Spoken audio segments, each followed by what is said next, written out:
Sir அப்படியே சரிங்க.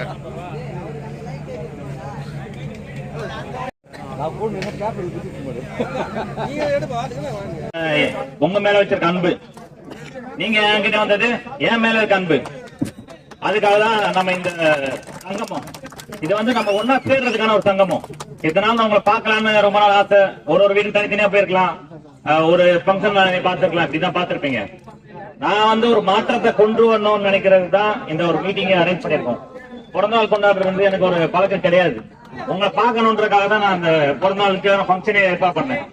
நலத்திட்ட உதவின்றது ரெண்டாவது விஷயம். நான் உங்களை பார்க்கணும், என் மக்களை பார்க்கணும், என் மக்கள்கிட்ட பேசணும் அப்படின்றத முதல் விஷயம். தாய்மை தான் ஒருத்தனை உருவாக்குது. தாய்மை தான் வந்து ஒரு குழந்தைய பெற்றெடுத்து இந்த உலகத்துக்கு அறிமுகப்படுத்துது. அது மாதிரி தாய்மை வந்து என்னையும் அறிமுகப்படுத்தணுன்றதுக்காக தான் நான் உங்களெல்லாம் வர வச்சிருக்கிறேன். அதுக்குதான் நான் மீட்டிங் கூட்டம். நான் எனக்கு மெயின் ஆப்ஜெக்டிவ் வந்து என்ன பாத்தீங்கன்னா, ஒரு மாற்றத்தை கொடுக்கணும், அவ்வளவுதான்.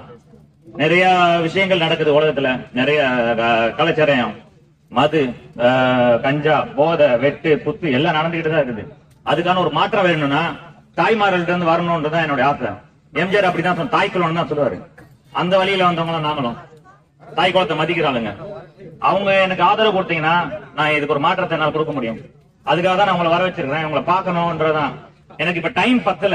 இன்னொரு நாள் நான் வந்து பெரிய மண்டபம் அமைச்சு எல்லாரையும் பார்க்கணும்னு தான் ஆசைப்படுறேன். அதுக்கு இன்னும் ஒரு மாசத்துல அடுத்த ஏற்பாடு பண்ணுவேன். நான் இப்ப வந்து ஒரு சாம்பிள் மீட்டிங் தான் அது, உங்களை பார்க்கணும்னு.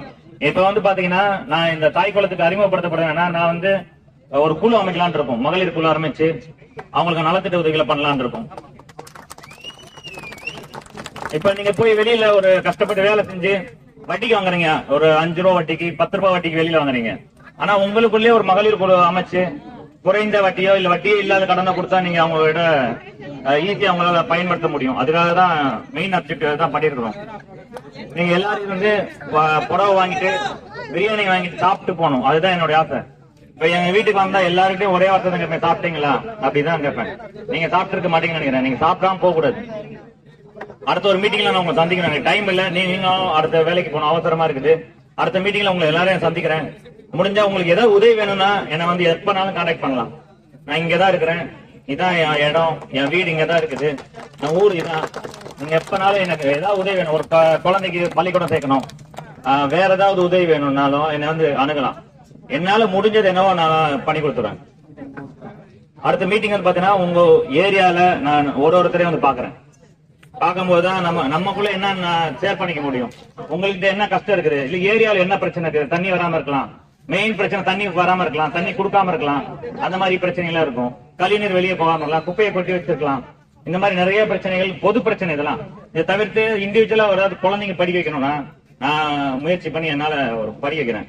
இப்ப கவர்மெண்ட் ஸ்கூல்ல நீங்க நம்ம குழந்தைங்க படிக்கிறாங்க, அதுல நல்ல மார்க் எடுத்து முதல் மார்க் எடுத்த பசங்களை நீங்க கூட்டிட்டு வாங்க, ஒரு காலேஜ் படிக்க வைக்கலாம். நம்மளால எல்லா செல்வத்தையும் பிடிக்க முடியும். ஒருத்தர் இருந்து என்கிட்ட பணம் இருக்குது, என்கிட்ட இருந்து என்னால பிடிங்கிடலாம் யாருனாலும். ஆனா கல்வியை யாருமே பிடுங்கவே முடியாது. அதுக்காக தான் கல்வியை கொடுக்கணும் என்னோட ஆசை. கல்வியை மட்டும் யாருக்கிட்ட இருந்து பறிக்கவே முடியாது. இந்த கல்வியை கொடுத்தனாலதான் நான் இந்த இடத்துல நிக்கிறேன். நானும் உங்களை மாதிரி ஒரு இடத்துல தான் நான் வந்திருக்கிறேன். எங்க அம்மா அப்பா வந்து ஒரு ஏழை விவசாயி தான், பெரிய பணக்காரவெல்லாம் கிடையாது.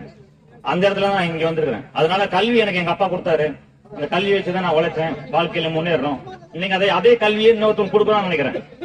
யார் நல்லா படிக்கிற பசங்களை நீங்க எடுத்துருவாங்க.